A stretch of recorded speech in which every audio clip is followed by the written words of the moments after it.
Welcome to கதை திரட்டு audio books. இந்த வீடியோவில் நம்ம என்ன கதை கேட்க போகிறோம்னா, செவ்வானத்தில் ஒரு நட்சத்திரம் கதையின் 9வது பகுதி.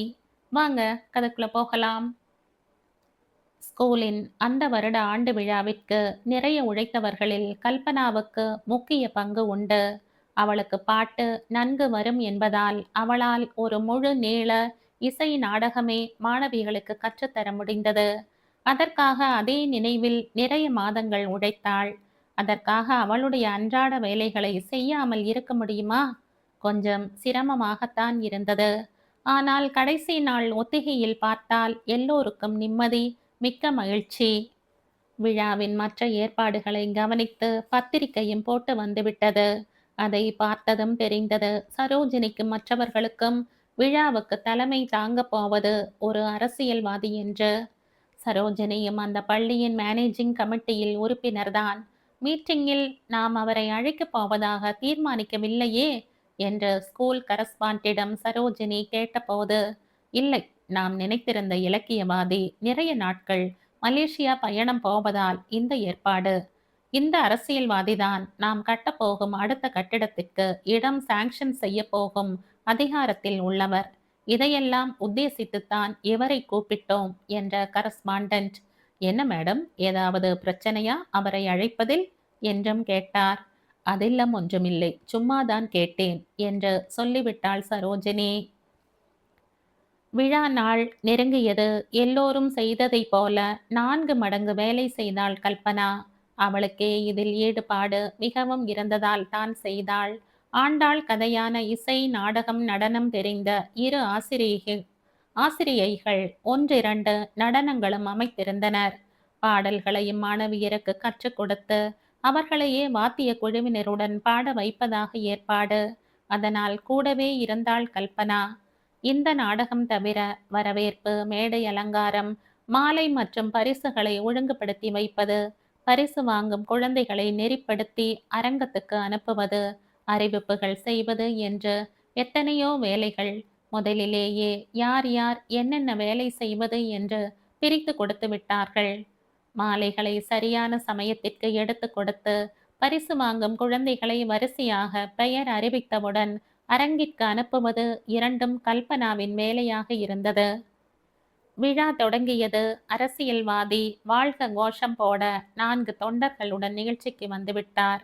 மேடையில் அவரை நடுநாயகமாக மரியாதையுடன் அமர்த்தியவுடன் இறை வணக்கம் ஆரம்பமானது. சவுந்தரவல்லி என்ற ஆசிரியை மாலைகள் எடுத்து வரும்படி உதவி தலைமை ஆசிரியை சொல்லிவிட்டார். அவர்தான் மேடைக்கு அன்ற நிர்வாகி. கல்பனா உள்ளேயே ஒரு ஓரமாக நிற்க மாலை போடும் வைபவம் நிகழ்ந்தது. பரிசு வாங்கும் குழந்தைகளை ஒழுங்குபடுத்தி மேடைக்கு அனுப்பும் வேலையை மட்டும் கல்பனா செய்தாள். விழா முடிந்த பின் அன்றைய நிகழ்ச்சிகளில் சிறந்தது என்று ஆண்டாள் இசை நாடகத்தை அறிவித்தனர்.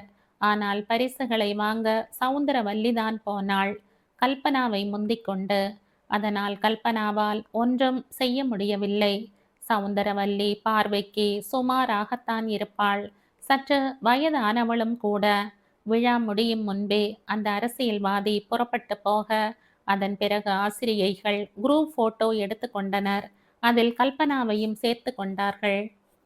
கல்பனாவுக்கு யார் முன்னாலும் வர பிடிக்காதுதான். ஆனாலும் தான் இத்தனை நாள் கஷ்டப்பட்டு செய்த வேலைக்கான புகழ் இன்னொருவருக்கு கிடைத்த போது அவளுக்கு வருத்தமாகத்தான் இருந்தது. எதையும் செய்ய முடியாத ஆற்றாமை. மாணவிகள் மற்றும் சில ஆசிரியைகள் தொலை தூரத்தில் இருந்து வருவதால் சாதாரணமாக அந்த பள்ளியில் நிகழ்ச்சிகளை சீக்கிரமே ஆரம்பித்து சீக்கிரமே முடித்து விடுவார்கள். அதுபோல இன்றைய நிகழ்ச்சியும் சீக்கிரமே ஆரம்பித்து சீக்கிரமே முடிந்து விட்டது. இல்லத்திற்கு எல்லோரும் வேனில் திரும்பி விட்டனர். இரவு உணவு ஆனதும் கல்பனாவை தன் அறைக்கு அழைத்தாள் சரோஜினி. கல்பனா வந்ததும், உட்கார் கல்யாணி என்றாள் சரோஜினி. வழக்கமாக அவள் சரோஜினியிடம் வரும்போதெல்லாம் தாய் பசுவிடம் போகும் கன்றை போல ஒரு பாச உணர்வு அவளிடம் ஓங்கி இருக்கும். அன்றென்னவோ அது சற்று குறைந்திருந்தது. என்ன கல்யாணி, உனக்கு என் மேல ரொம்ப கோபமா? இருக்கத்தான் செய்யும். போகட்டும், நீ சொல்லு. அந்த அரசியல்வாதி வந்தாரே, அவரை பத்தி உனக்கு என்ன தெரியும் என்று கேட்டாள் சரோஜினி. அவரை பற்றியா? அவர் கட்சியில் ரொம்பவே முக்கியமானவர். இன்னும் கூட பெரிய பதவிகள் எல்லாம் அவருக்காக காத்திருக்கின்றன என்றெல்லாம் கேள்விப்பட்டிருக்கிறேன். உனக்கு தெரிந்தது இவ்வளவுதான். ஆனால் அவர் எந்த இடத்தில் இருந்து இந்த உயரத்திற்கு வந்திருப்பவர் என்று தெரியுமா? அவர் அடிமட்ட தொண்டனாக இருந்தவர் என்று சொல்வார்கள். அது சரி, என்னிடம் எதற்காகம்மா இதையெல்லாம் சொல்கிறீர்கள் என்று கேட்டாள். காரணமாகத்தான். அடிமட்ட தொண்டன் என்றால் அரசியலில் என்ன அர்த்தம் தெரியுமா? நிறைய பேர் விஷயத்தில் அது பேட்டை ரவுடி அப்படின்னு அர்த்தம். இப்போ இருக்கிற நிறைய அரசியல்வாதிகளுக்கு ஒழுக்கம் என்பது பூஜ்யம்தான். பணம், பெண் இரண்டு ஆசையுமே அளவிட முடியாத அளவு அதிகம். எல்லோரும் இல்லாவிட்டாலும் பெரும்பாலானோர் அப்படிப்பட்டவர்கள் நாம் என்றாள் சரோஜினி. கூடவே, நீ எத்தனை அழகா இருக்கேன்னு யாராவது சொல்லியிருக்காங்களா என்றும் கேட்டாள். சற்று நேரம் மௌனம் சாதித்தாள் கல்பனா. சொல்லுமா என்றாள் சரோஜினி. சின்ன வயசுல இருந்து நான் ரொம்ப அழகுன்னு எல்லோரும் சொல்லி சொல்லி போர் அடிச்சு போன விஷயமா அது. அந்த பாழாய் போன அழகுதான் என்னை இந்த நிலைமைக்கு ஆளாக்கி இருக்கிறது. வாஸ்தவந்தான் கல்யாணி. நீ ரொம்பவே அழகுதான். அதிகமான அழகு எவ்வளவு ஆபத்தானது என்று உனக்கு தெரிந்திருக்கும். உனக்கு எதிரியும் அதுவேதான். அதனால் தான் இன்னைக்கு நீ ஸ்டேஜுக்கே வராமல் உன்னை பாதுகாத்தேன். வந்திருந்த ஆள் கண்ணில் நீ பட்டிருந்தால் அவ்வளவுதான். அந்த ஆள் கண் அசைத்தாலே போதும், உன்னை தூக்கிண்டு போக ஆட்கள் ரெடி. அப்புறம் உன் கதி என்ன? உன் பெண் என்ன ஆவது? அதனால் தான் இன்னைக்கு உன்னை அந்த ஆள் கண்ணில் படாமல் பார்த்துக்கிட்டேன். சவுந்தரவல்லிக்கு கூட தான் போய் உனக்கான பரிசை வாங்க இஷ்டமே இல்லை. இப்போ உன்னை ஒதுக்கி வச்சதுக்கு காரணத்தை சொல்லிட்டேன். இப்போ கோபம் இல்லையே எங்க பேர்ல எல்லாம் என்று அவளை ஆதரவுடன் தட்டி கொடுத்து கொண்டே கேட்டாள் சரோஜினி. கல்பனா தன் நாற்காலியில் இருந்து கை கூப்பிய வண்ணம் எழுந்தாள். அவள் கண்களில் கரகரவென்ற கண்ணீர் வழிந்து ஓடியது. அம்மா, என்னை மன்னிச்சிடுங்க. எப்பேற்பட்ட ஆபத்திலிருந்து என்னை காப்பாத்தி இருக்கீங்க. அப்பேற்பட்ட உங்க மேல எனக்கு கொஞ்சம் கோபம் வந்தது பெரிய தப்புதான். நான் அவசரம் புத்திக்காரி. நான் அறியாம செஞ்ச இந்த தப்ப பெரிய மனசு பண்ணி மன்னிச்சிடுங்கம்மா என்று அழுது கொண்டே அவள் தோளில் சாய்ந்தாள். அழாதம்மா, எனக்கு உன் நலன்ல எப்போதும் அக்கறை உண்டு. உனக்கு என் துணையும் எப்போதும் உண்டு என்று ஆறுதல் சொன்னாள். சற்று நேரத்திற்கு பிறகு தன் வீட்டை நோக்கி நடக்கும்போது இத்தனை நல்ல மனிதர்கள் கிடைக்க என்ன தவம் செய்திருப்போம் என்று நினைத்து கொண்டாள் கல்பனா. பாட்டு கிளாஸ் முடித்துவிட்டு ஸ்ருதி பாக்ஸை அதன் பெட்டியில் வைத்து மூடினாள் கல்பனா. இப்போது ஆறு பேராக 2 செட் 2 நாட்களுக்கு வருகிறார்கள். 4 செட் மாணவிகள் 24 பேர். அநேகமாக எல்லோரும் பக்கத்து வட்டாரத்தில் இருந்து வருபவர்கள். இப்போதெல்லாம் கிளாஸ் முடிந்த பின் மாணவிகள் எல்லாம் ரிசப்ஷன் ரூமில் காத்திருப்பார்கள். அங்கே இருந்துதான் குழந்தைகளை அழைத்து போக வேண்டும் என்று ஒரு விதியையே வைத்து விட்டார்கள் சரோஜினியும் வனிதாவும். அதற்கு காரணம், சில இளம் வயது ஆண்கள் மாணவிகளின் மாமா, சித்தப்பா, ஏன் அண்ணா அப்பாவே கூட கல்பனாவை பார்த்த பார்வைதான். இந்த விதியையும் கல்பனாவிடம் சொல்லிவிட்டுத்தான் ஏற்படுத்தினார்கள். அன்றைக்கே கல்பனா மனம் நொந்து வனிதாவிடம் கேட்டாள். ஏன் தான் இந்த ஆண்கள் இப்படி இருக்கிறார்களோ? எப்படித்தான் நாம் பத்திரமாக இருப்பது என்று. இந்த போராட்டம் இன்னைக்கு தானா இருக்கு.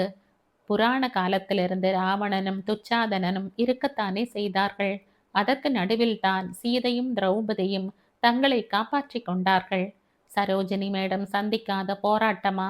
இல்லை நான் தாண்டி வராத இடைஞ்சல்களா? சுமாராக இருக்கும் பெண்களையே விடமாட்டார்கள். உன்னை மாதிரி பேரழகாக வேறு இருந்து விட்டால் கேட்கணுமா என்றாள் வனிதா. இப்போது பிரீத்திக்கு எல்லாம் தெரிகிறது. அம்மா, என் அப்பா எங்க என்ற அந்த பயங்கரமான கல்பனா எதிர்பார்த்து கொண்டிருந்த அந்த கேள்வியை முதல் தரம் குழந்தை கேட்டபோது அதிர்ந்து போனாள் கல்பனா. நிச்சயமாக இந்த கேள்வியை எதிர்பார்த்து கொண்டுதான் இருந்தாள். ஆனால் இத்தனை சீக்கிரத்தில் குழந்தை 2ஆம் வகுப்பு படிக்கும் போதே கேட்டுவிட்டாள் என்பது அவளுக்கு அதிர்ச்சியாக இருந்தது. வெளிநாட்டுக்கு போயிருக்காருமா, சீக்கிரம் வந்துடுவார் என்று சொல்லிவிட்டு உள்ளே போய் அவள் அழுத அழுகை அவளுக்குத்தான் தெரியும். அப்போதைக்கு குழந்தை ஓடிவிட்டாள். இனி எப்போதெல்லாம் கேட்பாளோ, என்னவெல்லாம் சொல்லி சமாளிக்க வேண்டி வருமோ என்று தினமும் பயம்தான் கல்பனாவுக்கு. எத்தனை நாள் முடிகிறதோ இதை சொல்லித்தான் தள்ளணும் என்று நினைத்து கொண்டாள். அன்று காலை எழுந்திருக்கும் போதே அன்று ஸ்கூல் லீவு என்பது நினைவுக்கு வந்தது. ஆம், அன்று ஆகஸ்ட் 15 சுதந்திர தினம். அன்றைக்கு ஆடி வெள்ளிக்கிழமை என்பதும் தேதி கிழிக்கும்போது தெரிந்தது. காஃபியை வனிதா கையில் கொடுக்கவும் வாங்கிக் கொண்டு எதிர்த்தாற்போல் இருந்த அவளுக்கு பிடித்தமான கொடி மண்டபத்தில் போய் உட்கார்ந்தாள். பிரீத்தி இன்னும் தூங்கிக் கொண்டிருந்தது. சரோஜினி வாக்கு கொடுத்தபடி வீடுகளை எல்லாம் அவர் அவருக்கு பதிவு செய்து கொடுத்து விட்டாள். நான் வேறு வீட்டில் போய் இருக்கட்டுமா என்று வனிதா கேட்ட மாத்திரத்திலேயே கல்பனாவுக்கு துக்கம் தொண்டையை அடைத்து விட்டது. என்னக்கா நீங்க இப்படி கேக்குறீங்க என்று கேட்டாள். இல்லம்மா, இங்க இருக்கிறது ஒரு பெட்ரூம் தானே, குழந்தையும் இருக்கா, நீ கொஞ்சம் தாராளமா இருக்கலாமேன்னு தான் சொன்னேன். அவ்வளவுதான், உனக்கு இஷ்டம் இல்லைன்னா நான் போகல என்று சொல்லிவிட்டாள். ஸ்கூலில் இருந்து குழந்தை வந்தால் வனிதா தான் அவளுக்கு எல்லாம் செய்வாள். அதுவும் பெரியம்மா பெரியம்மா என்று அவளுடன் ஒட்டி கொண்டு விட்டது. இரவில் 2 பேருக்கும் நடுவில் குழந்தையை விட்டு கொண்டு படுப்பார்கள். கொடி படர்ந்த அந்த குட்டி மண்டபத்தில் உட்கார்ந்த கல்பனாவுக்கு மயிலாப்பூர் நினைவுகள் வந்து அப்பியது. ஆடி வெள்ளிக்கிழமை என்றால் மயிலாப்பூர் அப்படி அமர்க்களப்படும். அங்கு என்ன கோவில்களுக்கு பஞ்சமா? அதுவும் இவர்கள் வீடு முண்டக கண்ணியம்மன் கோவிலுக்கு பக்கத்தில் இருந்ததா? கோவில்களில் பாட்டு போட்டு விடுவார்கள். காலையில் பொங்கல் இடுபவர்களும் புற்றுக்கு பால் தெளிப்பவர்களுமாக கோவில் கோலாகலமாகத்தான் இருக்கும். அம்மா இவளையும் சாதனாவையும் அழைத்து கொண்டு புற்றுக்கு பால் தெளிக்க போவாள். எப்படி இருக்கிறார்களோ அவர்கள் எல்லாம் என்று எண்ணி ஒரு ஏக்க பெருமூச்சு விட்டாள். சாயந்தரம் திரும்ப கபாலி கோவில், கேசவ பெருமாள் கோவில்களுக்கு போய் கற்பகவல்லி தாயார், மயூரவல்லி தாயார் என்று எல்லா தரிசனங்களும் உண்டு. சில நாட்கள் மாதவ பெருமாள் கோவிலுக்கு போய் அமிர்தலட்சுமி தாயாரை சேவித்து விட்டு வருவார்கள். ஆகா, ஒரு ஆடி வெள்ளிக்கிழமையில்தான் அனு ஆன்டி, அதுதான் மீராவின் அம்மா தவறி போனது கூட நினைவுக்கு வந்தது. மீராவின் போன் நம்பரை கூட எடுத்துக்கொள்ளாமல் வீட்டை விட்டு புறப்பட்டு போனோமே, என்ன பைத்தியக்காரத்தனம் என்று இப்போதும் தன்னையே நொந்து கொண்டாள். ரவியை தான் சந்திக்க முடியவில்லை. மீராவையாவது பார்க்க முடிந்தால் நன்றாக இருக்குமே என்று நினைத்து கொண்டாள். இன்றைக்கு காலை 9 மணிக்கு இல்லத்தில் கொடியேற்ற விழா. அது முடிந்த பின் யாரோ ஒருவரின் நினைவு நாளை முன்னிட்டு விருந்து சாப்பாடாம்.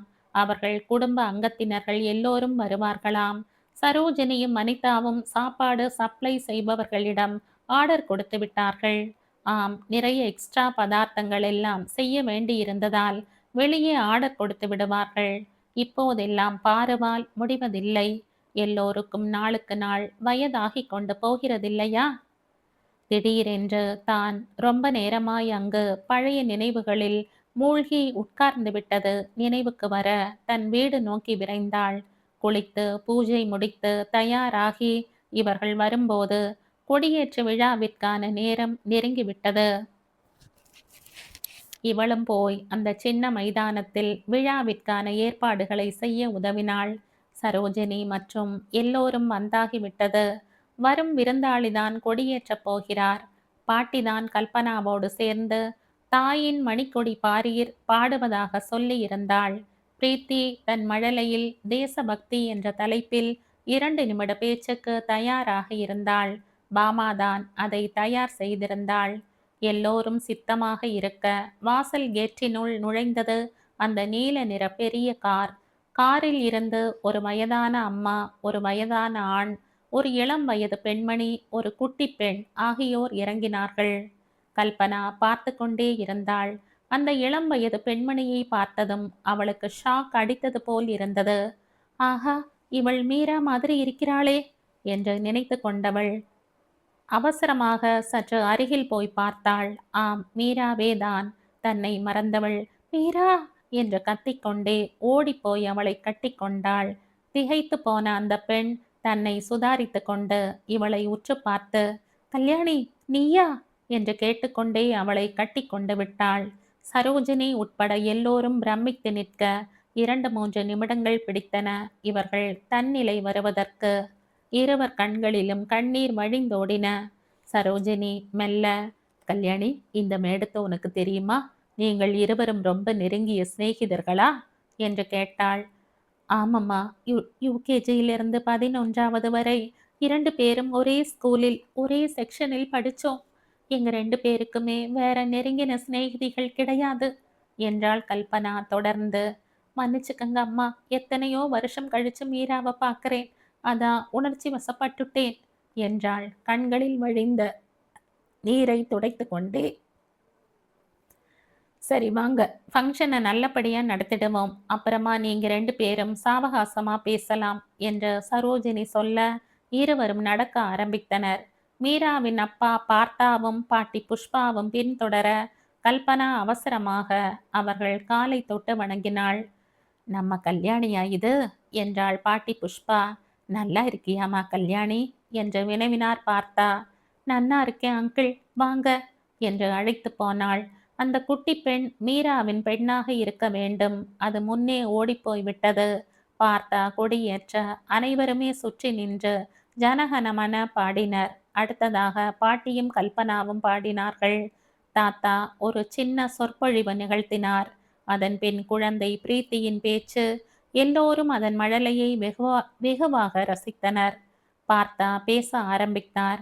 இந்த தேசிய நன்னாளில் தேசம் காக்கும் பணி புரிந்து ஓய்வு பெற்ற அவருக்கு பேச நிறைய விஷயங்கள் இருந்தன. சுவாரஸ்யமான அவர் பேச்சிற்கு பிறகு சரோஜினியின் நன்றி உரை, பின் ஜெய்ஹிந்த் கோஷம் இடம்பெற விழா முடிவுற்றது. எல்லோரும் பிரார்த்தனை கூடத்திற்கு சென்றார்கள்.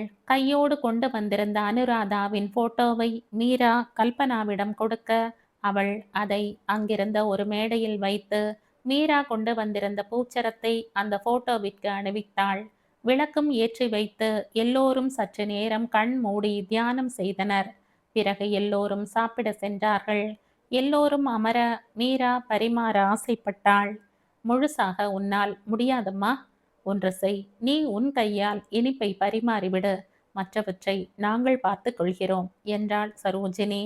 பிறகு எல்லோரும் சாப்பிட அவர்கள் முடிக்கும் வரை கூட பொறுக்காத மீரா, கல்யாணி, எத்தனை விஷயங்கள் இருக்கு பேச, எப்போது பேசலாம் என்று கேட்டாள். இவர்கள் சாப்பிட உட்கார்ந்ததும் முன்னால் சாப்பிட்டவர்கள் பரிமாறினர். மீராவும் கல்பனாவும் பேசிக்கொண்டே இருந்தனர். நீங்கள் இருவரும் சாப்பிடாமல் பேசிக்கொண்டே இருக்கிறீர்களே, முதலில் சாப்பிடுங்கள், அப்புறம் பேசலாம் என்றாள் சரோஜினி. சாப்பிட்டு முடிக்கும் முன்பே மீரா கல்பனாவிடம் வரும் ஞாயிற்றுக்கிழமை தான் வந்து கல்யாணியை தன் வீட்டுக்கு அழைத்து போவதாகவும் அன்று முழுவதும் அவள் தன்னுடனேயே தங்க வேண்டும் என்றும் கேட்டுக்கொண்டாள். ஆனால் கல்பனா அந்த ஏற்பாட்டிற்கு மறுத்துவிட்டாள்.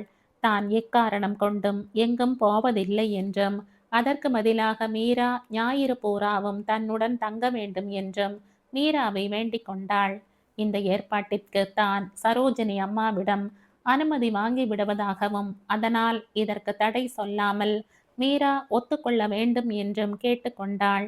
கல்பனாவின் பிடிவாதத்தை நன்கு அறிந்திருந்த மீரா தானே வருவதாக ஒப்புக்கொண்டாள். உன் பெண்ணிற்கு என்ன பெயர் வச்சிருக்க மீரா என்று கேட்டாள் கல்பனா. எங்க அம்மா நினைவா அனுபமான்னு தான் பேர் வச்சிருக்கோம் என்றாள் மீரா. மீரா, இன்னைக்கு காலையில தான் எங்க என் வாழ்நாள்ல உன்னை பார்க்காம போயிடுவேனோன்னு நினைச்சேன். உனக்கு என்ன டெலிபதி வேலை செஞ்சது? எப்படி இன்னைக்கு இங்க வந்த? பார்க்க போனா இன்னைக்கு ஆடி வெள்ளிக்கிழமை. அனு ஆன்ட்டி போனது கூட இப்படிப்பட்ட ஒரு நாள்ல தான்னு நினைச்சுண்டேன்னு நான் சொன்னா நீ நம்புவியா என்று கேட்டாள் கல்பனா. நம்புவேன் கல்யாணி, நிச்சயமா நம்புவேன். அன்னைக்கு நீதானே என்னோட முழுசா இருந்தவ.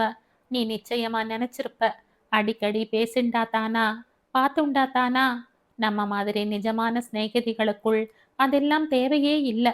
அது சரி, நீ எப்படி இந்த இல்லத்துல உனக்கு தனியா வீடு வேற கொடுத்துருக்காங்க என்று ஆவலுடன் கேட்டாள் மீரா. அது ஒரு பெரிய கதை மீரா. நாம தான் ஞாயிறு சந்திக்க போறோமே, அப்ப எல்லாம் விவரமா சொல்றேன். அம்மா மீரா, டைம் ஆயிடுத்துமா, போகலாமா? நீ தான் சண்டே வரப்போறியே, அப்ப பேசிக்கோ மீதியை என்றார் பார்த்தா. அவர்கள் எல்லோரும் கிளம்பி விட்டார்கள். மறந்தே போயிட்டேனே மீரா, உன் ஃபோன் நம்பரை கொடு என்று கேட்டாள் கல்பனா. அதற்குள் பார்த்தா தன் விசிட்டிங் கார்டை கொடுக்கவே நன்றி சொல்லி வாங்கி கொண்டவள், மீரா, தவறாம சண்டே வந்துடுவே இல்ல என்று கேட்டாள். உன்னை விட எனக்குத்தான் கியூரியாசிட்டி அதிகமா இருக்கு. நிச்சயமா வந்துடுவேன் என்று உறுதி கூறி விடை பெற்றாள் மீரா. வெள்ளிக்கிழமை அவர்கள் போகவிட்டு சனிக்கிழமையை கழுத்தை பிடித்து தள்ள வேண்டியிருந்தது கல்பனாவுக்கு. ஞாயிறன்று எப்படா பொழுது விடியும் என்று காத்திருந்தது. சீக்கிரமே எழுந்து தானும் தயாராகி மீராவுக்கு பிடிக்கும் என்று அடைக்கும் அரைத்து வைத்து விட்டாள். இவள் பாடும் பாட்டை பார்த்த வனிதா, கல்யாணி, மத்தியான சாப்பாட்டை நான் தயார் பண்ணிடுறேன், நீ பதட்டப்படாம இரு என்றாள். என்றாலும் கல்பனா தானே கத்தரிக்காய் சுட்டு துவையலுக்கு தோல் உரித்து வைத்துவிட்டு அப்பளம் பொரித்து வெள்ளரிக்காய் பச்சடியும் பண்ணி வைத்தாள். அனு எப்போம்மா வருவாள் என்று பிரீத்தி வேறு நொடிக்கொரு தரம் கேட்டுக்கொண்டே இருந்தாள். கல்பனா எதிர்பார்த்திருந்த அந்த பொன்னான நேரமும் வந்துவிட்டது. தோ மீராவின் கார் கேட்டினுள் நுழைகிறதே. கல்பனா அவசரமாக அவளை வரவேற்க வாசலுக்கு ஓடினாள். அனுபமாவுடன் மீரா வந்திறங்கினாள். கூடவே டிரைவர் ஒரு பெரிய கூடை ஒன்றில் நிறைய பழங்கள் எடுத்து வந்தார். அதற்குள் பிரீத்தி குடுகுடுவென்று ஓடிப்போய் அனு காரில் இருந்து இறங்கும் போதே அவள் கைகளை பிடித்து கொண்டாள். அனு தன் கைகளில் இருந்த 2 பெரிய சாக்லேட் பார்களை பிரீத்திக்கு நீட்டினாள். பதிலுக்கு பிரீத்தி வனிதா தன்னிடம் கொடுத்திருந்த 2 பெரிய பிஸ்கட் பாக்கெட்டுகளை அவளிடம் கொடுத்தாள். வா மீரா, வா அனுக்குட்டி என்று மலர்ந்த முகத்தோடு அவர்களை வரவேற்ற கல்பனா, எதுக்கு இத்தனை பழங்கள் மீரா என்று கேட்டாள். இருக்கட்டுமே, இல்லத்துல எல்லாருமா சாப்பிடலாம் இல்லையா என்று மீரா சொல்லி கொண்டிருக்கும் போதே அந்த பக்கமாக வந்த சரோஜினி மீராவை பார்த்ததும், வாமா மீரா, இன்னைக்கு உன் சிநேகிதியோடு பழங்கதைகள் பேசும் தினமா, ஜமாயிங்க, எங்க கல்யாணி முகத்துல இத்தனை சிரிப்பை நான் இன்னைக்கு தான் பார்க்கிறேன் என்றாள். ஆமாம்மா, ரொம்ப வருஷத்து சமாச்சாரம் இருக்கு பேச என்றாள் மீரா. அதற்குள் பிரீத்தி அனுபமாவுடன் தோளில் கை போட்டுக்கொண்டு நடப்பதை பார்த்த சரோஜினி இவர்களுக்கு காண்பித்து, அம்மாக்கள் சிநேகம் போலவே இவர்கள் சிநேகமும் வளரட்டும் என்று சொல்லிக்கொண்டே நகர்ந்து விட்டாள். மீராவை தன் வீட்டிற்குள் அழைத்து சென்ற கல்பனா, இரு, நான் போய் டீ போட்டு கொண்டு வரேன் என்று சொல்லி கொண்டிருக்கும் போதே வனிதா ஒரு ட்ரேயில் கொஞ்சம் பிஸ்கட்டுகளுடன் டீ போட்டு எடுத்து வந்தாள். அவள் கைகளை ஆதரவுடன் பற்றி கொண்ட கல்பனா, அது எப்படிக்கா, நான் நினைக்கிறது எல்லாம் நீங்க செஞ்சு முடிக்கிறீங்க, ரொம்ப தேங்க்ஸ்க்கா என்றாள்.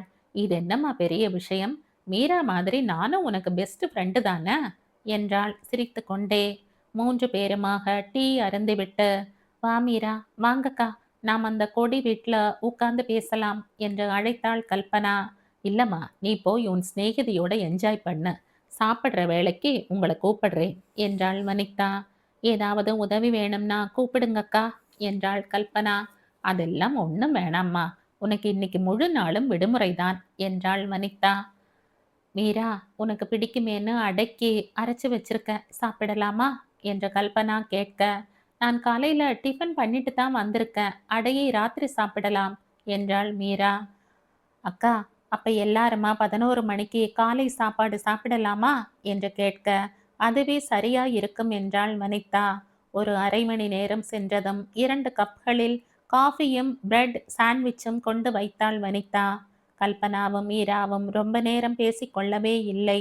ஒருவர் கையை ஒருவர் பிடித்து கொண்டு அப்படியே உட்கார்ந்திருந்தனர். இருவர் மனங்களும் வெவ்வேறு விதத்தில் சஞ்சலப்பட்டு கொண்டிருந்தன. சற்றைக்கெல்லாம் சுதாரித்து கொண்ட கல்பனா, மீரா, உனக்கு கல்யாணம் ஆயிடுத்தா என்று கம்மிய குரலில் கேட்டாள். மீரா பதிலேதும் சொல்லாமல் அவளை குறும்பாக ஒரு பார்வை பார்க்க 2 நொடிகள் கழித்துத்தான் கல்பனாவுக்கு தன் கேள்வியின் விபரீத அர்த்தம் புரிந்தது. ஏய் மீரா, சாரிடி, வெரி வெரி சாரிடி, நான் ஒரு லூசு. உன் கல்யாண விவரம் எல்லாம் கேட்க வந்தவள் வேற என்னமோ தப்பா கேட்டுட்ட, ஒன்னும் மனசுல வச்சுக்காதடி, ரொம்ப சாரி என்றாள். மீரா ஓவென்று சிரிக்க தானும் அவளுடன் சேர்ந்து பெரிதாக சிரித்தாள் கல்பனா, கண்களில் நீருடன். 2 பேருமாக சிரித்து கொண்டிருப்பதை வெளியே வந்து பார்த்த வனிதா வேகமாக அவர்களிடம் சென்று, மீரா, நீங்க அடிக்கடி இங்க வந்து போயிட்டுருங்க, எங்க கல்யாணி இந்த மாதிரி வாய்விட்டு சிரிச்சு நாங்க இத்தனை வருஷத்துல பார்த்ததே இல்லை. குழந்தை பிரீத்தி வளர்ந்து வருகையில கூட இப்படியெல்லாம் சிரிச்சதே இல்லை. நீங்க இங்க வந்தது கல்யாணிக்கு பெரிய வரம் தாம்மா என்று நெகிழ்ந்து போய் சொல்லிவிட்டு திரும்ப வீட்டுக்குள் போய்விட்டாள். என்ன கல்யாணி, இவங்க சொல்றதெல்லாம் கேட்டா ரொம்ப வருத்தமா இருக்கே. என் கல்பனா இருக்கட்டும், நீ ஏன் இந்த இல்லத்து நீ ஏன் இந்த இல்லத்துல இருக்க? உன் புருஷன் எங்க? நான் மும்பையில இருந்து முதல் தடவை வந்த போதே உங்க வீட்டுக்கு போய் விசாரிச்சேன். நீ கல்யாணம் செஞ்சுண்டு போயிட்ட. உன் அப்பா வீட்டை வித்துட்டு மலேசியா போயிட்டாருன்னு சொன்னாங்க. உங்க அப்பாவோட ஃபோன் நம்பர் தெரிஞ்சுக்கிட்டு ஃபோன் பண்ணாக்கா, எனக்கு ஒரு பெண் மட்டும்தான். அவ பேரு சாதனா. நீங்க சொல்ற பேர்ல எனக்கு பெண்ணெல்லாம் கிடையாதுன்னு கோபமா சொல்லி ஃபோனை வச்சுட்டாரு. என்ன ஆச்சு கல்பனா? அவங்களுக்கு இஷ்டம் இல்லாம வேற ஜாதிக்காரரை கல்யாணம் பண்ணிண்டியா? உன்னை எல்லாம் ரொம்பவே கட்டுப்பாடாகத்தானே வளர்த்தாங்க. அப்படி நீ காதல் பண்ணவெல்லாம் சான்ஸே இல்லடி என்றாள் மீரா. எல்லாம் விதிடி, விதி. என் கதை மொத்தமும் சொல்றேன். உன்கிட்ட சொல்லாம யார்கிட்ட சொல்ல போற சொல்லு. நான் லவ் பண்ண ஆரம்பிச்ச போதே உன்கிட்ட சொல்லி இருந்தா நீ என்ன கொஞ்சம் ஜாக்கிரதை பண்ணி இருப்பியோ என்னவோ. எல்லாம் வயசு கோளாறு, கிரக கோளாறு. வேற என்ன சொல்றது? சொல்லு கண்மணி, என்னதான் நடந்தது? தான் பஸ்ஸுக்கு நின்றபோது ரவியை சந்தித்த நாளில் இருந்து அவன் மீது தான் காதல் கொண்டது, அங்கே இங்கே சந்தித்தது என்பதில் ஆரம்பித்து தற்போது இல்லத்து வாழ்க்கை வரை முழுவதையும் கொட்டி தீர்த்து விட்டாள் கல்பனா. மீராவுக்கும் கண்கள் குளமாயின. ரவியை பிரித்து தான் அவஸ்தைப்பட்டதை சொல்லும்போது தன் மடியில் சாய்ந்து கதறியவளை மீரா கஷ்டப்பட்டுத்தான் தேற்ற வேண்டியிருந்தது. சரி, நீ ஏன் சும்மா இருக்க? போலீஸ் அணுகினா கண்டுபிடிச்சு கொடுப்பாங்களே, நீ முயற்சி செய்யலையா என்று கேட்டாள் மீரா. இல்ல மீரா, அவர் இந்த மாதிரி என்னை விட்டு விலகி போனது என்னோட தவறில்லை. எந்த காரணத்தினால விலகினாரோ யாருக்கு தெரியும். சொன்னா நீ ஆச்சரியப்படுவ. எனக்கு அவர் மேல கோபம் வரல. இப்பவெல்லாம் அவர் என்னை தேடி திரும்ப வருவாருங்கிற நம்பிக்கையும் போய்விட்டது. இவ்வளவுதான் என் வாழ்க்கைன்னு எடுத்துண்டேன். என்ன முட்டாள்தனம் இது கல்பனா. உனக்கு இப்பதான் கல்யாணம் பண்ணிக்கிற வயசே வந்திருக்கு. நீ அதே மாதிரி அழகாகவும் தான் இருக்க. வாழ்க்கையை வீணடிக்காம நீ இன்னொரு என்று அவள் முடிக்கும் முன்பே அவள் வாயை பொத்தினாள் கல்பனா. இத பார் மீரா, எனக்கு கல்யாண வாழ்க்கை மேலெல்லாம் இப்ப துளி கூட நாட்டம் இல்லை. இன்னொன்னும் சொல்றேன். பிரீத்தியை நன்னா வளர்த்து ஆளாக்கி அவளுக்கு ஒரு நல்ல வாழ்க்கை அமைச்சு தரதை தவிர வேற எந்த நினைப்பும் என் மனசுல இல்லை. போகட்டும், நீ உன்னை பத்தி சொல்லு என்றாள் கல்பனா. நான் உன்னோடு கடைசியா பேசும்போது கூட மும்பையில படிச்சுட்டு தானே இருந்த இல்லையா? அப்பா ரிட்டையர்டு ஆனதும் ஒரு பிஸ்னஸ் ஆரம்பிச்சார். பாட்டி ஒரு பார்ட்னர். எனக்கு 18 வயசு ஆனதும் நானும் ஒரு பார்ட்னர் என்று போட்டு மொட்டை மாடியில் வைக்கும் பிளாஸ்டிக் டேங்க் பிஸ்னஸ் ஆரம்பிச்சார். பிஸ்னஸ் நன்னாத்தான் போயிட்டு இருந்தது. ஆனா அப்பாவுக்கு ஒரு அட்டாக் வந்துடுத்து. ரொம்பவே பயந்து போயிட்டோம். கம்ப்ளீட்டா சரியானாலும் ரொம்ப அலையக்கூடாதுன்னு டாக்டர் சொல்லவே நான் காலேஜை நிறுத்திட்டு ஆஃபீஸ் போக ஆரம்பிச்சேன். எப்படியோ கரஸ்பாண்டன்ஸில் டிகிரி முடிச்சிட்டேன். கொஞ்சம் இடைவெளி. அப்புறமா எம்பிஏயும் முடித்தேன். அதுக்கு முன்னாடியே சந்தரை சந்திச்சிருந்தேன். அதெல்லாம் ஒரு கதை என்று மீரா சொல்லி கொண்டிருக்கும் போதே வனிதா வந்து இருவரையும் சாப்பிட கூப்பிட்டாள். பிரீத்தியும் அனுவும் எங்கே என்று இவர்கள் பார்க்க ஆரம்பிக்கும் போதே வனிதா, ரெண்டும் வந்து சமர்த்தா சாப்பிட்டு விட்டு போச்சுங்களே, நீங்க கவனிக்கலையா? பேச்சு சுவாரஸ்யம் இல்லையா? வாங்க சாப்பிட்டுட்டு மீதியை பேசுவீங்களா என்றாள். அப்படியா? அனு சாப்பிட எப்படி படுத்துவாள் தெரியுமா? கல்பனா கூட பிரீத்தி இருந்ததுனால சாப்பிட்ட சுவடே தெரியாம சாப்பிட்டுட்டு போயிருக்கா பாரேன் என்றாள் மீரா. குழந்தைகள் சுபாவமே அதுதானே என்றாள் வனிதா. மீரா, உனக்கு பிடித்த சமையல், ஆனா சிம்பிள் சமையல் என்று சொல்லியபடி கல்பனா சாப்பாட்டு பதார்த்தங்களை மேஜையின் மேல் எடுத்து வைத்தாள். நான் வேணும்னா போட்டுட்டு சாப்பிட்றேனே என்ற வனிதாவிடம், இல்லக்கா, நாம 3 பேரும் சேர்ந்தே சாப்பிடலாம், நீங்களும் வந்து உட்காருங்க என்றாள் கல்பனா. பாத்திரத்தை திறந்து கத்தரிக்காய் துவையலை பார்த்ததும், வாவ், கத்திரிக்காய் துவையல், எப்படி இத்தனை வருஷம் கழிச்சும் எல்லாம் மறக்காம இருக்க என்று கேட்டாள் கண்கள் விரிய. அவளுக்கு ஒரு புன்னகையை பதிலாக்கிய கல்பனா மூவருக்கும் சாப்பாட்டை பரிமாற ஆரம்பித்தாள். சாப்பிடும்போது மீரா கேட்டாள், கல்பனா, பிரீத்தியை நீ இந்த ஸ்கூல்ல படிக்க வைக்கிற, பாக்கி எல்லாம் நல்லாத்தான் இருக்கும்.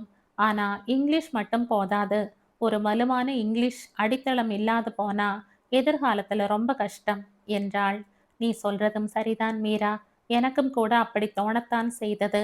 நமக்கெல்லாம் நம்ம பள்ளிக்கூடத்தில் போட்ட அஸ்திவாரத்தால் தான் இன்னைக்கு குப்பை கொட்ட முடிகிறது என்றாள் கல்பனா. பின்ன ஏன் இந்த ஸ்கூல்லையே வச்சிருக்க? நீ சொல்ற இந்த ஒரு பாயிண்டை தவிர மற்ற எல்லாமே இங்க நல்லாத்தான் இருக்கு.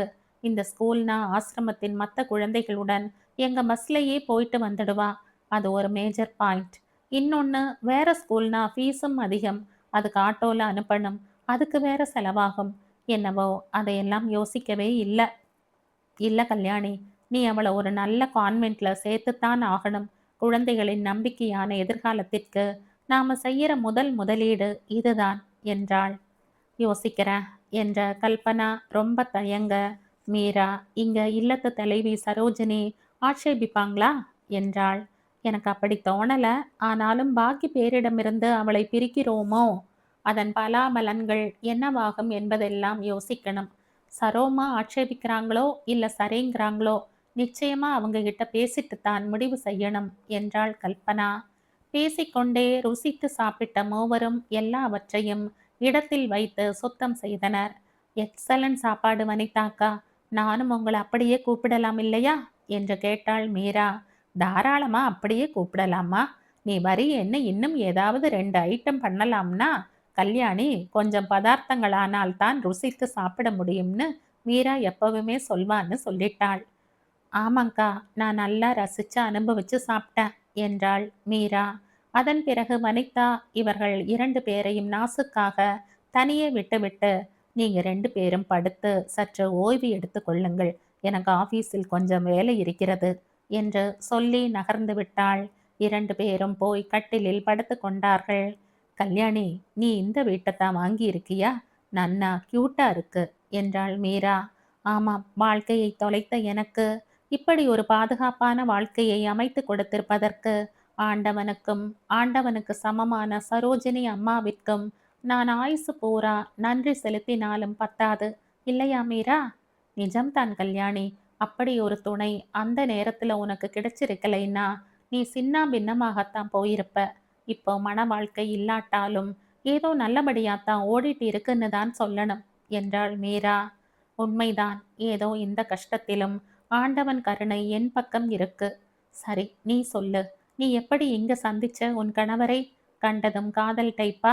விவரமா சொல்லு என்றாள் கல்பனா. சொல்றேன். அப்பாவுக்கு பதிலா நான் ஆபீஸ் போக ஆரம்பிச்ச கொஞ்ச நாள்ல ஒரு நாள் பேங்க்குக்கு போயிருந்தேன். என் அம்மாவிடம் தங்க நிப்பு போட்ட பார்க்கர் பேனா ஒன்று இருந்தது. ரொம்ப விலை உயர்ந்த பேனா.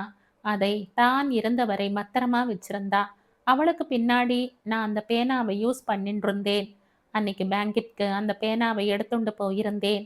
அங்கேதான் சந்தர் பக்கத்து கவுண்டரில் ஏதோ செலானை பூர்த்தி செய்ய வேண்டி இருந்தது போலிருந்தது. பேனா இல்லாமல் தவித்து கொண்டிருந்தார். பிறகு என்கிட்ட வந்து பேனா கேட்டார். எப்படி மாட்டேன்னு சொல்றதுன்னு தயக்கத்துடன் கொடுத்தேன். என்னுடைய வேலையெல்லாம் ஆனவுடன் மறந்து போய் பேனாவை வாங்கி கொள்ளாமலேயே நான் கிளம்பிட்டேன். அவர் வேலை முடிந்ததும் பேனாவை திருப்பிக் கொடுக்க என்னை தேடி இருக்கிறார். அதுவரை என்ன பேனான்னு கூட பார்க்கலையாம். பார்த்ததும், ஐயோ, இவ்வளவு விலை உயர்ந்த பேனாவா இருக்கே, எப்படி திருப்ப கொடுக்க போகிறோம்னு கவலைப்பட்டிருக்கிறார். அந்த கிளார்க்கை என் வீடு ஏதாவது தெரியுமான்னு கேட்டிருக்கார்.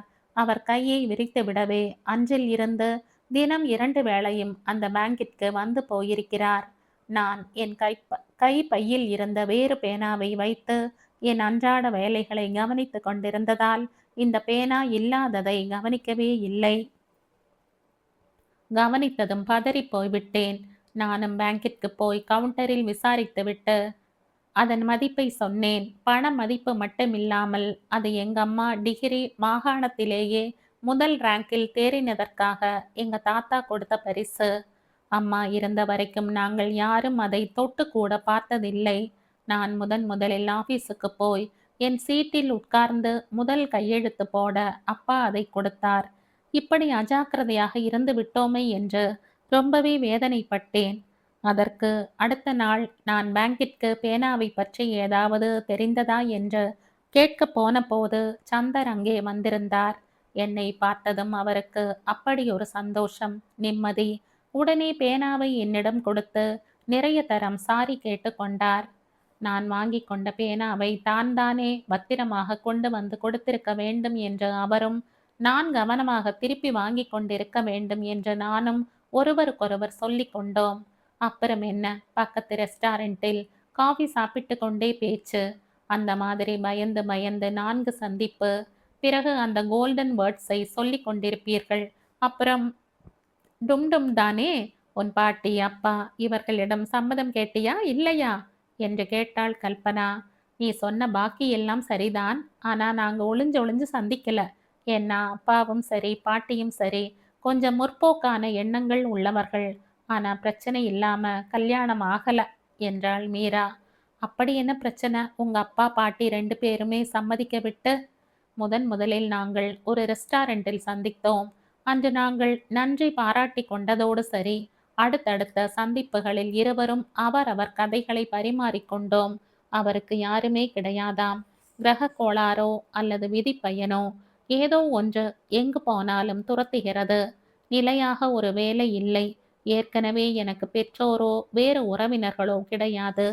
இந்த அனாதைக்கு எங்கு வேலை கிடைத்தாலும், நான் எப்படி வேலை செய்தாலும் ஒரு வேலையிலும் நிலைத்து நிற்க முடியவில்லை. எப்போதும் வேலை தேடுகிற படலம் தானே தவிர வேலை பார்க்கும் படலமே கிடையாது என்றெல்லாம் அவர் ரொம்பவே வருத்தப்பட்டார். 2 சந்திப்புகளுக்கு பிறகு அவருக்கு என் ஆபீஸிலேயே ஒரு வேலை போட்டு கொடுத்தேன். அவரும் மிக நன்றாக வேலை பார்த்தார். நல்லவராகவும் நடந்து கொண்டார். கொஞ்ச நாட்கள் கழித்துத்தான் நாங்கள் இருவருமே ஒருவர் மீது ஒருவர் கொண்ட காதலை உணர்ந்தோம். ஆனாலும் அவருக்கு ஒரு தயக்கம் இருந்து கொண்டேதான் இருந்தது. தன் தகுதிக்கு என்னை காதலிப்பது தவறு என்ற எண்ணம்தான் அது. ஆனால் நான் கொடுத்த தைரியத்தினால்தான் அவர் என் வீட்டுக்கு வந்து அப்பாவை சந்திக்கவே சம்மதித்தார். அப்பாவிடம் நான் அவரை கல்யாணம் செய்து கொள்ள ஆசைப்படுவதாக சொன்னேன். அதற்கு அப்பா, நீ அந்த பையனை வீட்டுக்கு கூட்டி வந்த போதே இதை நான் யூகித்து விட்டேன். எனக்கு அவன் அம்மா அப்பா இருக்காங்களா, அந்தஸ்து என்ன, ஜாதி என்ன அப்படிங்கிறதெல்லாம் கவலையே இல்லை. ஆனா பையன் நல்லவனா, ஒரு கெட்ட பழக்கமும் இல்லாதவனா இருக்கணும்னு ஒண்ணுதான் என்னுடைய ஒரே நிபந்தனை. நான் ஒரு டிடெக்டிவ் ஏஜென்சி மூலமா விசாரிச்சுப்பேன். அவங்க தர ரிப்போர்ட்டை பொறுத்துத்தான் இருக்கு உன் கல்யாணம்னு சொல்லிட்டார். 2 மாசம் கழிச்சு சந்தர் பத்தி நல்ல விதமா ரிப்போர்ட் வந்த பிறகுதான் நிச்சயதார்த்தம் வைத்து கொண்டார். ஆனால் அதன் பிறகு 15 நாட்கள் கழித்துத்தான் அப்பாவுக்கு அதிர்ச்சி தரும் ஒரு செய்தி வந்தது. அதே டிடெக்டிவ் ஏஜென்சியிடமிருந்து. அவர்களுடைய ரிப்போர்ட் படி சந்தருக்கு பண விஷயம், பெண் விஷயம் இரண்டிலும் கொஞ்சம் பலவீனம் உண்டு என்பதுதான். சந்தரிடம் நேரடியாக கேட்க எனக்கு விருப்பமில்லை. நிச்சயதார்த்தமானாலும் இந்த அட்வர்ஸ் ரிப்போர்ட்டினால் கல்யாணத்தை நிறுத்திவிட வேண்டும் என்றார் அப்பா. ஆனால் சந்தர்தான் என் கணவனாக வேண்டும் என்று நான் தீர்மானமாக இருந்தேன். பாட்டி யார் பக்கம் பேசுவது என்பது தெரியாமல் தடுமாற்றத்தில் இருந்தாள். அப்போ அப்பாவை பார்த்து நான் ஒரு கேள்வி கேட்டேன். அதற்கு பதில் சொல்ல முடியாமல் அவர் எங்கள் கல்யாணத்திற்கு ஒப்புக்கொண்டார். அப்படி என்ன கேள்வி கேட்ட உங்க அப்பாவை நீ என்று ஆவலுடன் கேட்டாள் கல்பனா. மீரா தொடர்ந்தாள். அது ஒரு பழைய கதை. அது அப்பாவின் பழங்கதை. அதனால்தான் அப்பா கல்யாணத்திற்கு ஒத்துக்கொண்டார். உங்க அப்பாவுக்கு ஒரு பழைய கதையா? நம்பவே முடியலையே என்றாள் கல்பனா. நிஜம்தான் கல்யாணி. எல்லாம் வயசும் வாய்ப்பும் தந்த துணிச்சல். அப்பா ஆர்மியில் சேர்ந்த புதுசு. அவருக்கு நாகாலாந்து கிட்ட ஏதோ ஒரு இடத்துல போஸ்டிங் ஆகி இருந்தது. ஆனா அந்த கிளைமேட் அவருக்கு ஒத்துக்கொள்ளவே இல்லை. உடம்பில் கொப்புளம் கொப்புளமாக வந்து அரிப்பு எரிச்சல் என்று கஷ்டப்பட்டிருக்கிறார். ஆர்மி டாக்டர் கொடுத்த எந்த மருந்தாலும் இவருக்கு குணமாகவில்லை. அந்த சமயம் அங்கே வேலை செய்து கொண்டிருந்த ஒரு பழங்குடியை சேர்ந்த ஆள் ஒருவர், இது விஷக்கடி, இதை எங்க வைத்தியர் குணப்படுத்திடுவார், 3 நாள் மருந்து போதும் என்று சொல்லி இருக்கிறான். மேலதிகாரிக்கு அப்பாவின் பிரச்சனை அதிகமாக பயமாய் போய்விட்டது. சரி, டெல்லிக்கு அனுப்பிடுவோம்னா மோசமான வானிலை, மண் சரிவு, ரோடெல்லாம் அடைப்பு, ஹெலிகாப்டர் போகாது என்று ஏகப்பட்ட பிரச்சனை. அந்த வேளையில் அந்த ஆள் சொன்னபடி செய்து பார்ப்போமேன்னு இவங்களுக்கு தோண அந்த வைத்தியரை கூப்பிட்டிருக்காங்க. வந்தவர் ஒரு வயதான ஆள். வந்து அப்பாவை பரிசோதித்ததுமே, இது இன்ன பூச்சிக்கடி, இதற்கு 3 நாள் மருந்து, 3 நாள் ஓய்வு தேவை. தவிர பத்தியமோ வேற இருக்கணும். யாராவது ஒருவர் தான் கூட இருக்கலாம். நான் நாளை என் மனைவியோடு வரேன்னு சொல்லிட்டு போயிட்டான். ஆனா மறுநாள் அவன் பையனுக்கு ஜுரமா இருந்ததுனால மனைவியை வீட்ல விட்டுட்டு தன் பெண்ணோடு வந்திருக்கான். அந்த பெண்ணுக்கு 17 வயசு இருக்குமாம். நல்ல அழகியாம். ஷீபான்னு பேராம். அவள் அப்பாவோடு கூடவே இருந்து மருந்து தடவி புண்களை சுத்தப்படுத்தி சுட சுட சாப்பாடும் பண்ணி போட்டிருக்கா. அந்த பத்திய சமையலையே அத்தனை ருசியா பண்ணுவாளாம்.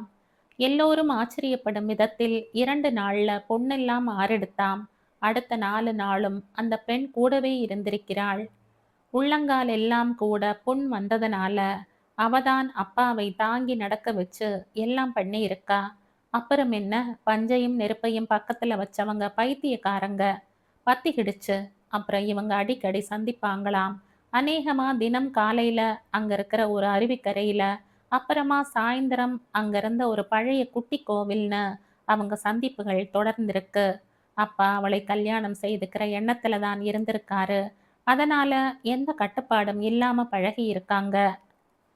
ஒரு நாள் அப்பாவோட மேலதிகாரி அவரை கூப்பிட்டு அனுப்பியிருக்கார். அப்பாவை உட்கார வச்சு, நீ அந்த பழங்குடி பெண்ணிடம் அளவுக்கு மீறி பழகிறதா நான் கேள்விப்பட்டேன். அது சரியில்லை பார்த்தா என்றாராம். அதுக்கு அப்பா, சார், நான் அந்த பெண்ணை கல்யாணம் பண்ணிக்கிற எண்ணத்தில் தான் பழகிறேன்னு சொல்லியிருக்கார். பார்த்தா அது அத்தனை சுலபமான விஷயம் எல்லாம் கிடையாது. அந்த பழங்குடி மக்கள் தங்கள் பூர்வீகத்தை ரொம்ப கவனமா காத்து வரவங்க. வைத்தியம் பண்றது ஒரு தெய்வீக கடமைங்கிறதுனால அவர் மகளை உங்களோட நெருங்கி பழக விட்டிருக்காரு அவ அப்பா. அதுக்கு நீங்க நடந்துகிட்டது சரியில்லை. இப்போ உங்க பத்திரத்துக்கு யாரும் உத்தரவாதம் கொடுக்க முடியாது தெரியுமா? அவங்க ஜாதி பெண்ணை காதலிச்சதுனாலேயே உங்களை அவங்க குல தெய்வத்துக்கு பலி கொடுத்துடுவாங்க. உங்கள மட்டும் இல்ல, அந்த பெண்ணையும் சேர்த்துத்தான். தேவையா இதெல்லாம்? நல்லா யோசிங்க பார்த்தா என்று சொல்லிவிட்டார் அந்த மேல் அதிகாரி. அதுக்கு அப்பா அவரிடம், சார், ஒரு தடவை போய் அவ அப்பா கிட்ட அந்த பெண்ணை நான் கல்யாணம் பண்ணிக்கிறதுக்கு அனுமதி கேட்கலாமா சார்? அந்த பெண்ணை நான் என் மனப்பூர்வமா காதலிக்கிறேன் சார் என்றாராம். பார்த்தா, கொஞ்சம் யதார்த்தத்தை புரிஞ்சுக்கோங்க. இந்த கேம்போட இன்சார்ஜருங்கிற முறையில உங்கள் எல்லோருடைய பத்திரத்திற்கும் நான் தான் பொறுப்பு. உங்களை விட நான் ரொம்ப சீனியர். உங்களுக்கு ஏதாவதுன்னா நான் மேலிடத்துக்கு பதில் சொல்லி ஆகணும். என் பேச்சை கேட்டு நீங்க உடனே டில்லிக்கு கிளம்பி போயிடுங்க. அங்க போய் ரிப்போர்ட் பண்ணிடுங்க. நான் மேலிடத்துல பேசிக்கிறேன் என்று சொல்லி இருந்தார். சார், சார் என்று திணறிய அப்பாவை பார்த்து அவர், இதை பாருங்க பார்த்தா, இதுல யோசிக்க ஒண்ணுமே இல்லை. எனக்கு உங்க சேஃப்டி தான் முக்கியம். இப்ப மணி காலை 9:30 ஆகிறது இல்லையா? 11 மணிக்கு ஒரு ஹெலிகாப்டர் இங்கிருந்து கிளம்புகிறது. அதுல கிளம்பி நீங்க கொல்கத்தா போயிடுங்க. சாயந்தர பிளேன்ல டெல்லி போய் ரிப்போர்ட் பண்ணிடுங்க. போறதுக்கு முன்னே அந்த பெண்ணை பார்க்கிறேன்னு வெளியே போய் வம்புல மாட்டிக்காதீங்க. சார், நான் வந்து, mister Partha, this is an order. You can go now என்று சொல்லி எழுந்து விட்டார்.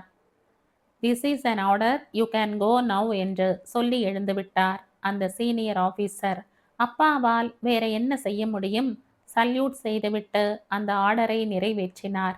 நல்ல வேளை யாருக்கும் தெரியாமல் புறப்பட்டு போக வழி செய்த அந்த சீனியர் ஆபீசருக்கு மிக்க நன்றி. ஆனா அவங்களுக்கு அந்த விஷயம் தெரியாமையே போயிடுமா என்ன? ஒரு 2 நாள்ல விஷயம் தெரிந்து இவங்க கேம்ப் கிட்ட வந்து கலாட்டா பண்ணாங்களாம். அந்த பெரிய ஆபீசர் பார்த்தாவின் அம்மா இறந்துட்டதுனால அவர் அவசரமா ஊருக்கு போயிட்டார். திரும்ப வருவார்னு சொல்லி சமாதானப்படுத்தி அனுப்பினாராம். அடுத்த 10 நாள்ல அந்த கேம்பையே கலைத்து விட சொல்லி அவருக்கு உத்தரவு வந்திருக்கிறது. அந்த தைரியத்தில் தான் அவர் அப்படி சொல்லியிருக்கிறார். நினைச்சது போலவே கேம்பை கலைச்சிட்டு ஊருக்கு திரும்பிட்டாங்களா என்றாள் மீரா. பாவம், அந்த பெண்ணுக்கு ஏதாவது தண்டனை கொடுத்துட்டாங்களா என்று துக்கத்தோடு கேட்டாள் கல்பனா. தராமலா இருப்பாங்க? அவங்க குல வழக்கப்படி கல்யாணம் ஆகாம ஒரு பெண் கர்ப்பமானா கூட பரவாயில்லையாம். ஆனா வேற ஜாதி பையனுடன் பழகி கர்ப்பமானா தண்டனை என்ன தெரியுமா? என்ன மீரா என்று படபடக்கும் இதயத்தோடு கேட்டாள் கல்பனா. அந்த பெண்ணை நடுக்காட்டுல தனியா விட்டுடுவாங்களாம். இந்த விஷயம் அப்பாவுக்கு அந்த கேம்பில் இருந்த யாரோ சொல்லி அப்பா கேள்விப்படும் போதே 6 மாதங்களாகி விட்டதாம். அப்பாவிற்கு அந்த பெண் கர்ப்பமானதே தெரியாதாம். விஷயத்தை கேள்விப்பட்டதும் துடிதுடித்து போய்விட்டாராம். உடனே வேலையை ராஜினாமா பண்ணிவிட்டு அந்த காட்டில் அவளை தேடுற உத்தேசத்தில் இருந்திருக்கிறார். அதற்குள் அந்த ஆளே சொன்னாராம், அந்த பெண் ஷீபாவை சின்ன வயதில் இருந்தே கல்யாணம் பண்ணிக்கொள்ள ஆசைப்பட்ட அவர்கள் குடி பையனே ஒருவன் பெரியவங்களுக்கு தெரியாமல் போய் அவளை ரொம்ப தேடிட்டு வந்திருக்கான். பிரயோஜனமே இல்லையாம் என்று. அதுவும் 6 மாதங்கள் ஆகிவிட்டது எனும்போது இவரால் என்ன பண்ண முடியும்? ஆக இதுதான் என் அப்பாவின் பழைய காதல் கதை என்று முடித்தாள் மீரா. அது சரி மீரா, இதெல்லாம் உனக்கு எப்படி தெரிஞ்சது?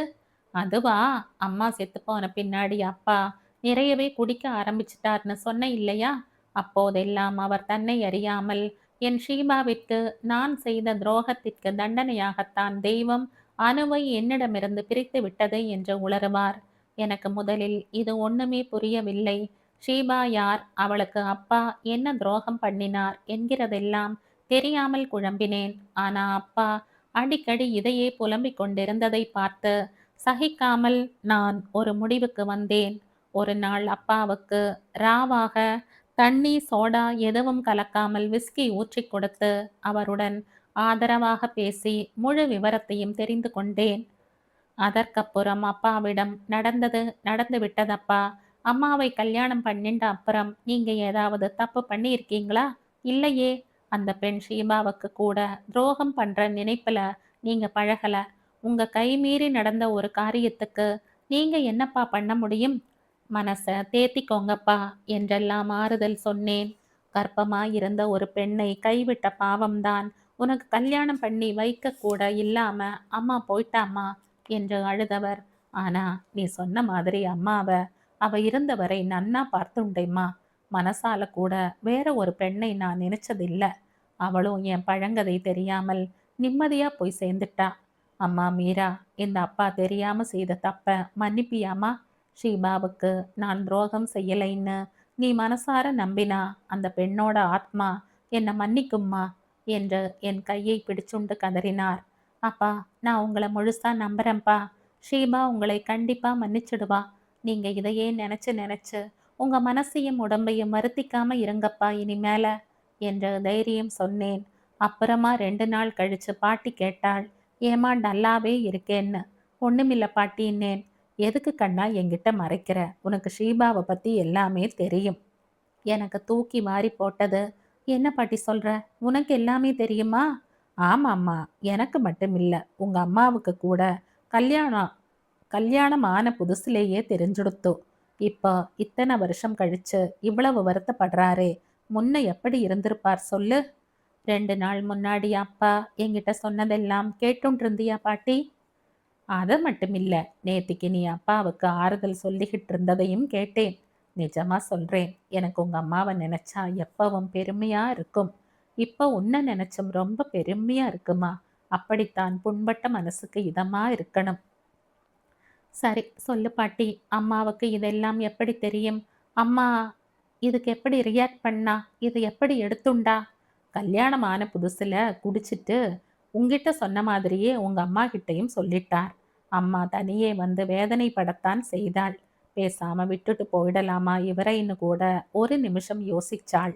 ஆனா அதுக்குள்ள அவளுக்கு அவர் மேல ஒரு பிரியம் ஏற்பட்டதனால அவளுக்கு அவரை அப்படி தவிக்க விட்டு விட்டு போகவும் இஷ்டமில்ல. நாளாக நாளாக அவர் மனதில் குற்ற உணர்ச்சி மாறும்னு நினைச்சு சாதாரணமாகவே நடந்துண்டாள். எங்க தனக்கு தெரிந்து விட்டது அவருக்கு தெரிந்தால் எத்தனை வருத்தப்படுவாரோ, விபரீதமான முடிவை எடுத்து விடுவாரோ என்றெல்லாம் யோசித்துத்தான் இத்தனை வருட தாம்பத்தியத்தை அழகா நடத்திவிட்டு போய் சேர்ந்து விட்டாள். நான் தான் உட்கார்ந்திருக்கேன் எல்லோருக்கும் பாரமா என்றாள் பாட்டி. அதுவும் நீ பிறந்த போதெல்லாம் ரொம்பவே வருத்தப்பட்டு சோகத்தில் ஆழ்ந்து விடுவார் உன் அப்பா. யாரிடமும் எதுவும் சொல்லக்கூடிய விஷயமும் இல்லை. அப்போதெல்லாம் உன் அம்மாவின் தவிப்பும் உன் அப்பாவை சகஜமான நிலைக்கு கொண்டு வர உன் அம்மா எத்தனை பிரயத்தனப்பட்டாள் என்பதெல்லாம் என்னை தவிர யாருக்கு தெரியும்? எல்லாம் முடிந்த கதை. பாட்டி கண்களை துடைத்து கொண்டாள். ஒன்று பாத்தியா கல்பனா, பெண்கள் மன்னிக்கவே பிறந்தவர்கள். ஆண்கள் என்ன தப்பு செய்தாலும் பெண்கள் மன்னித்துத்தான் விடுகிறோம். என் பாட்டி அம்மா 2 பேரும் அப்பாவை மன்னிச்சிட்டாங்க. ஏன் எனக்குமே அப்பா மேல கோபமே வரல. பாவமா தான் இருந்தது. இதெல்லாம் விட உனக்கு உன் கணவன் மேல கோபம் வரலங்கிற. அது ஒரு ஆச்சரியம்தான். அது நிஜம்தானா? என்று கேட்டாள் மீரா. நிஜம்தான் மீரா. நானே அதற்கான காரணங்களை யோசிச்சுட்டு இருக்கேன். ஒண்ணு, அவர் என்னை கூட்டிண்டு போய் ஏமாத்திடுற எண்ணத்துல இருந்திருந்தால் 2 வருஷம் என்னோட அத்தனை அழகா குடித்தனம் பண்ணி இருக்க மாட்டார். என்னை புஷ்பம் போல மென்மையாகத்தானே தாங்கினார். அது மட்டுமில்லை மீரா, நான் வயசு கோளாறில் மயக்கத்தில் வீட்ல சொல்லாமல் வெளியூர் போய் ரகசிய கல்யாணம் பண்ணிண்டு வீட்டுக்கு எத்தனை கஷ்டம் கொடுத்துட்டேன். பாட்டியை கொன்ன கொலைகாரின்னு அப்பா மனசுல பெரிய காயத்தை உண்டு பண்ணிட்டேன். அவருக்கு அவரோட அம்மாதான் உலகத்திலேயே ரொம்ப முக்கியம். அதனால அவருக்கு என் மேல அப்படி ஒரு கோபம் வந்ததும் சரிதான்னு தான் படுறது. எதையும் எதிராளி பக்கத்துல இருந்தும் பார்க்கணும் இல்லையா? எனக்கு அவரை தேடணும்னு தோணல. ஏன்னா என்னவோ வலுவான காரணத்தினால்தான் என்னை விட்டு போயிருக்கணும். என் மேல அத்தனை அன்பாக இருந்தவர் என்னை விட்டு விட்டு போயிட்டார். அதனால எனக்கு வேற கல்யாணம் பண்ணிக்கணுங்கிற ஆசையெல்லாம் இல்ல. எனக்கு புது கணவன் கிடைக்கலாம். ஆனா என் பெண்ணுக்கு வர்றவன் நல்ல அப்பாவா இருப்பானாங்கிறது சந்தேகம்தான். ஏன் வம்பு? இனிமே பிரீத்தி தான் என் வாழ்க்கை.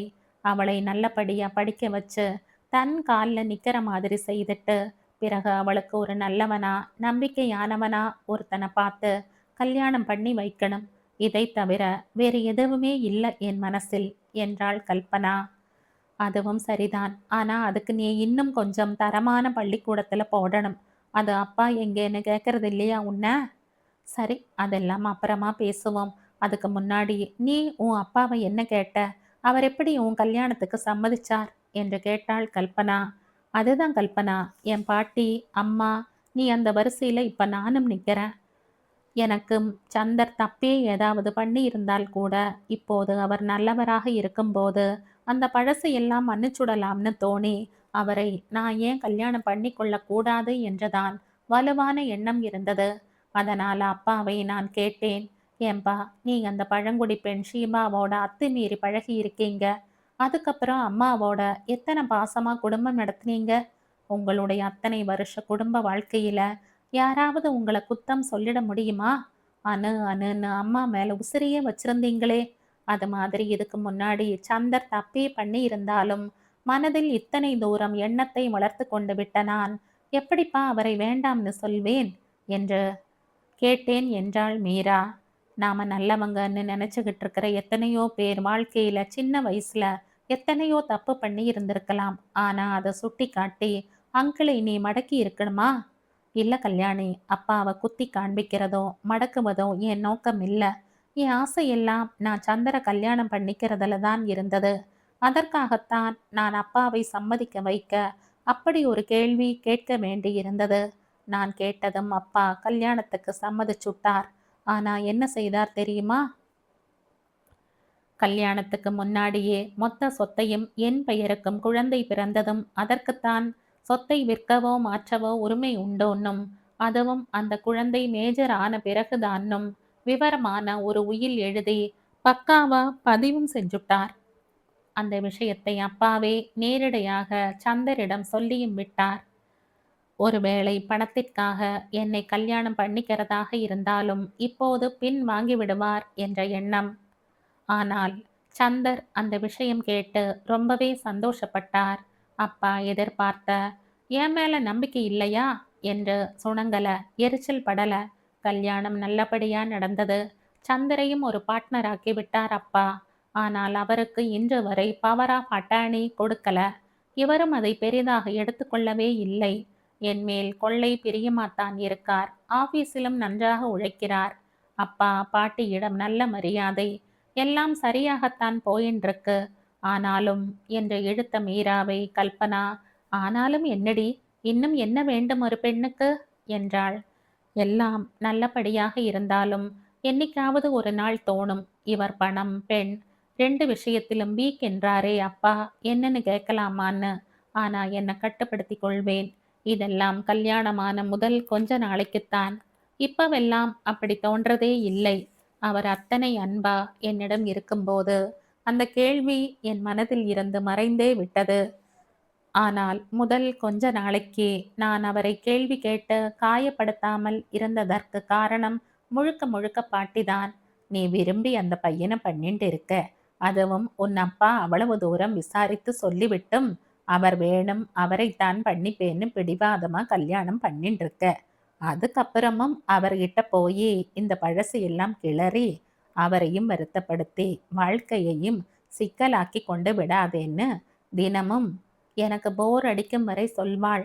ஏதோ அவள் சொன்னதையும் கேட்டு நல்லபடியாத்தான் வாழ்ந்துண்டிருக்கேன். ஒருவருக்கு தன் மேல மற்றவங்க நம்பிக்கை வச்சிருக்காங்க என்ற எண்ணமே அவரை நல்லவராக ஆக்கிவிடும் இல்லையா? சரி, நீ மும்பையிலா இருக்க என்று கேட்டாள் கல்பனா. ஆமாம் கல்யாணி, மும்பையில தான். நான் முழு நேரமும் ஆபீஸ் போக வேண்டித்தான் இருக்கிறது. இவரும் முழு நேர உழைப்பை போடுறதால பிஸ்னஸ் பல மடங்கா உயர்ந்திருக்கு. ஆனா பாட்டிக்கும் அப்பாவுக்கும் திரும்ப பெசன் நகருக்கே வந்துடணும்னு ஆசை. அப்பா ரிட்டையர் ஆனப்புறம் ஆரம்பிச்ச இந்த பிஸ்னஸ் மும்பையில் நல்லாவே வேரூன்றி விட்டது. அந்த வரவு சென்னை வருமா? ஒரு நாளும் வராது. பார்த்தோம், பிசினஸை முன்னிட்டு நானும் சந்தரும் மும்பையிலே தொடர பாட்டியும் அப்பாவும் சென்னைக்கு வந்துட்டாங்க. வந்து 2 மாசம் கூட இருக்காது. இவங்களுக்கு இங்க தனியா இருக்கவே பிடிக்கல. அங்க அனுவும் ரொம்ப ஜுரம் வந்து படுத்து கொண்டு விட்டது. தாத்தா பாட்டி வேணும்னு ரொம்ப புலம்பல். எனக்கும் சாயந்தரத்தில் சீக்கிரம் வீட்டுக்கு வந்து குழந்தையை பார்த்துக்கிறதெல்லாம் முடியல. சரின்னு அனுவை இங்கேயே கூட்டி வந்து ஸ்கூல்ல சேர்த்துட்டேன். அவங்க 2 பேரும் அம்மாவை அணு ரூபத்துல பார்க்கறாங்க. சரி, அவங்களுக்கும் ஒரு பிடிப்பு வேணும் இல்லையா வாழ்க்கையில என்றாள் மீரா. சரி, நீ அவளை மிஸ் பண்ணுவதில்லையா என்றாள் கல்பனா. நான் தான் மாசம் ஒரு தரம் இங்க வந்துடுறேனே. 2 மாசத்துக்கு ஒரு தடவை அவர் வந்து இருந்துட்டு வருவார். குழந்தையும் இங்க பிளேனில் ஏத்தி விட்டா அவளாகவே வந்து இறங்கிடுறா. இப்படியே போயிண்டு இருக்கு வாழ்க்கை என்றவள் மணியை பார்த்தவள் திடுக்கிட்டாள். ஏ கல்பனா, நாழி ஆயிடுத்துடி, நான் கிளம்புறேன் என்று மீரா சொல்லி கொண்டிருக்கும் போதே வனிதா டீயோடு வந்து விட்டாள். சாரிக்கா, ரொம்ப சாரி, நான் பாட்டுக்கு பேசிக்கிட்டே இருந்துட்டேனா மீராவோட. நேரம் போனதே தெரியல. என்னை கூப்பிட்டு இருக்க கூடாதாக்கா? நான் வந்து டீ போட்டிருப்பனே என்றாள் கல்பனா. அதனால என்னம்மா, என்னைக்கோ ஒரு நாள் உன்னை தேடி ஒருத்தர் வந்திருக்காங்க. சந்தோஷமாகத்தான் பொழுத கழியேன் என்ற வனிதா 2 கிண்ணத்தில் மிக்சரும் கொண்டு வந்து கொடுத்தாள். அவள் உள்ளே போனதும் மீரா கேட்டாள். கல்யாணி, இங்க யாரும் உன்னை ஒன்னும் சொல்ல மாட்டாங்க இல்லையா? ஒரு வார்த்தை கடுமையா பேசுறவங்க கூட இங்க கிடையாது தெரியுமா? இங்க எல்லோருக்கும் நான் ரொம்ப பிரியம். பிரீத்தியும் எல்லோருக்கும் செல்லம்தான் என்றவள் நினைத்து கொண்டவளாய், இந்த வாண்டுங்க 2ம் எங்க போச்சுங்க என்று கேட்டுக்கொண்டே வெளியே வந்தாள். தோ 2ம் உட்கார்ந்து பேசிண்டு இருக்கு பாரு என்றாள் மீரா. 2க்கும் ஒண்ணுக்கொண்ணு ரொம்பவே பிடிச்சுடுத்து இல்லையா என்று கல்பனா சொல்ல, நான் இந்த தரம் இன்னும் 2 நாள் இங்கிருப்பேன். அதுக்குள்ள பிரீத்தியை அணுவின் ஸ்கூல்ல போட்டுட ஏற்பாடு செய்துடுறேன். நான் சரோஜினி அம்மாவை கேட்டுட்டு ஃபோன் பண்றேனே உனக்கு என்றாள் கல்பனா. சரி, நான் கிளம்புறேன், திரும்ப நாளன்னைக்கு வரேன் என்று சொல்லி கிளம்பினாள் மீரா. ஏ கல்யாணி, நீ எப்ப எங்க வீட்டுக்கு வர என்று கேட்டாள் மீரா. பார்க்கலாம் என்றாள் கல்பனா. என்னடி இப்படி விட்டேத்தியா சொல்ற? என்னைக்கு வர சொல்ல, நான் கார் அனுப்புறேன். இப்ப எனக்கு சொல்ல தெரியல, அப்புறமா சொல்றேனே. சரி அனுமா, வீட்டுக்கு போலாமா என்று கேட்டாள் மீரா குழந்தையிடம். அம்மா, நான் வரல, நீ மட்டும் போயிட்டு நாளைக்கு வந்து என்னை அழைச்சுண்டு போ என்றது அனு. இல்லடி செல்லம், நீ ஹோம் ஒர்க் எல்லாம் பண்ணணும் இல்லையா? வா போகலாம். அம்மா, கொஞ்ச நாழி கழிச்சு போகலாம் ப்ளீஸ்மா. ஆமாம் ஆண்டி, இப்போ தானே வந்தீங்க, கொஞ்ச நாழி கழிச்சு போகலாம் என்று பிரீத்தி கேட்டுக்கொண்டது. இதை பார், நாம நாள் அன்னைக்குத்தான் திரும்ப வரப்போறோமே, அதனால இப்ப கிளம்பலாம் என்று குழந்தைகள் இருவரையும் சமாதானப்படுத்தி அனுவை அழைத்து கொண்டு கிளம்பினாள் மீரா. அனு அரை மனதுடன் காரில் ஏறினாள். மீரா கிளம்பும்போது கல்பனாவுக்கும் வருத்தமாகத்தான் இருந்தது. கார் கண்ணுக்கு மறைகிறவரை கை அசைத்து கொண்டே நின்றிருந்தாள். அவள் கார் மறைந்ததும் கல்பனா சரோஜினியின் ரூமிற்கு போனாள். என்னம்மா கல்யாணி, ரொம்ப ஹாப்பி டேயா இன்னைக்கு என்று சந்தோஷமாக விசாரித்தாள். ஆமாம்மா, இன்னி பொழுது பூரா ரொம்பவே சந்தோஷமாக கழிந்தது என்று சொன்னவள் பிரீத்தியின் ஸ்கூல் மாற்றத்தை பற்றி சரோஜினியிடம் சொல்லி அனுமதி கேட்டாள். ஆமாம் கல்யாணி, உன் சிநேகிதி சொன்னது நிஜம்தான். கொஞ்சம் நல்ல தரம், அதுவும் ஆங்கிலத்தில் நல்ல டீச்சிங் இருக்கும் ஸ்கூல்ல சேர்த்தா குழந்தையின் பிற்காலத்திற்கு நல்லதுதான். ஆனா போயிட்டு வர்றது பத்தி எல்லாம் யோசிக்கணும். பிரீத்தி புத்திசாலி பெண். பாடங்கள் எத்தனை கஷ்டமாக இருந்தாலும் சமாளிச்சுண்டுடுவா. அந்த ஸ்கூல் நிர்வாகிகளும் எனக்கு தெரிஞ்சவங்க தான். மீராவிற்கும் தெரியுங்கிற, எல்லாம் யோசிச்சு முடிவெடுக்கலாம் என்றாள் சரோஜினி. சரிம்மா, நான் போய் என் வேலைகளை பார்க்கிறேன் என்று கிளம்பிய அவளை சரோஜினி தடுத்து, கல்யாணி, உனக்கும் அங்கேயே வேலைக்கு முயற்சிக்கலாமா என்று கேட்டாள். வேண்டாமா என்ற பதில் கல்பனாவிடமிருந்து உடனடியாக வந்துவிட்டது. இந்த கதையின் தொடர்ச்சியை அடுத்த பதிவில் கேட்கலாம். நன்றி.